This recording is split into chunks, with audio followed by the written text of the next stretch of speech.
I always found it very interesting how the community of any competitive team-based game perceives ranks. In Overwatch, for example, you look at a guy like me. What's your career high? 3.2k diamond. The next immediate question is, did you team or solo queue? Hey, what's up guys, Cliff here once again, and today I would like to discuss whether or not your rank in Overwatch actually matters. In my case, I solo queued my way to 3.2k diamond, but what does that mean? Does that mean that my 3.2 is worth more than somebody who played in a 6-man stack? Why is that?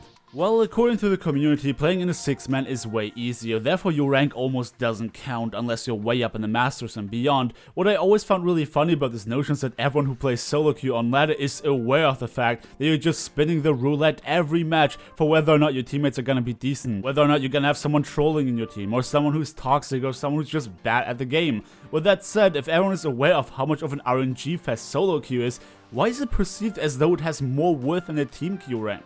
Is it because I was willing to put up with the bullshit, that I spend enough time grinding through trolls and idiots to get to the rank I have now?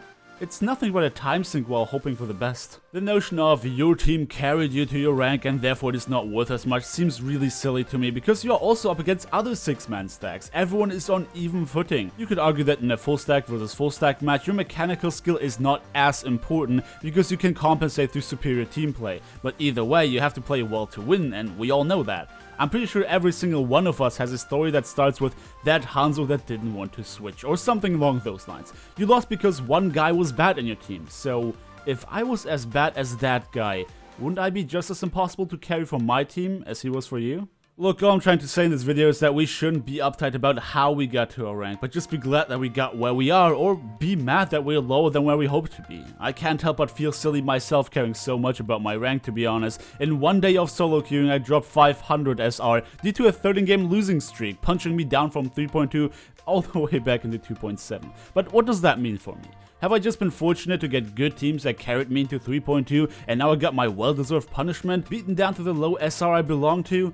Well, one thing is for certain, I had been fortunate while climbing. While not with a win streak, I went straight from 2.8 to 3.2k within a day and a half worth of work because every single game felt fair. Most of the teams I had were competent, and if we lost, it was just by a small margin, with us piling up just a few more misplays than the others. And same goes for my losing streak. I haven't even been mad at the games that day because most of my matches were legitimately good games, losses being attributed to just a few more misplays on our side. I was mad at losing 70 SR for the last loss and only gaining 11 for breaking the losing streak, but the games themselves were actually pretty good. If anything, I felt that most people I played with these days of climbing and falling belonged into Diamond.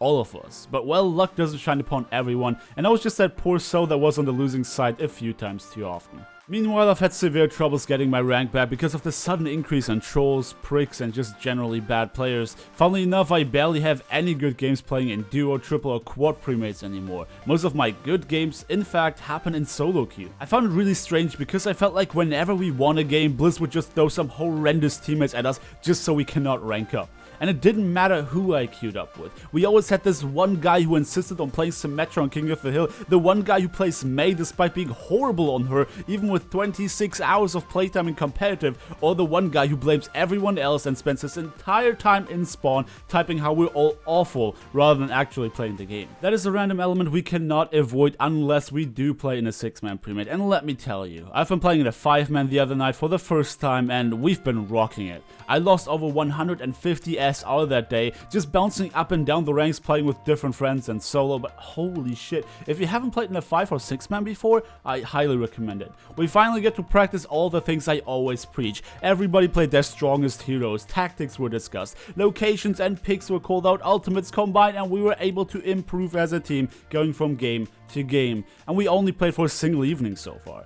And I know what some of you might think, well, how do you get such a big group if you don't know enough people who play the game? You know how I picked this team up, or rather how we found each other? They were playing in a 3-man premade and we got randomly queued together twice in a row. They really liked my Ana game, so they added me and we played together, adding another guy to it. And that's just how easy it can be. If you play with a group and you feel like you've been having a really good game and worked well together, just ask if you can join. Obviously, not everybody might want you in their group, and you shouldn't take offense to that because they might just have their own reasons for it. But maybe one day you're fortunate fortunate you find the perfect group to play with. Some of you might have your solo queue pride, but seriously, if you are that insistent on playing solo queue, do not complain that you have trouble ranking up, because that is simply the nature of the beast. So just to summarize what I personally think of the whole does your rank matter subject, everyone who spent any significant amount of time on ladder knows how much of an RNG fest it is. Overwatch is not a game where you as a single player can make a large enough impact to carry your team. Every single asset is important, and if just one of them malfunctions in some way, you can very easily lose. Keeping that in mind, I'd like to say that we just shouldn't care about our ranks unless we play in a 6-man stack,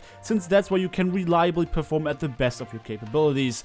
I say that, but I think that I, just as many others, still care way too much about my rank, despite knowing how stupid it is. At the end of the day, your rank is just as important as you want it to be, and that's really the bottom line here. Alright guys, this is me done for the day. Let me know down in the comment section below if you had similar experiences. Did you just always get bad teammates playing with one or a couple of your friends? What's the worst person you ever encountered in rank? I'd be curious to hear your war stories. But till then, thank you everybody so much for watching. Don't forget to drop me a like on your way out if you enjoyed the video, subscribe if you want to see more, and I hope to see you guys next time.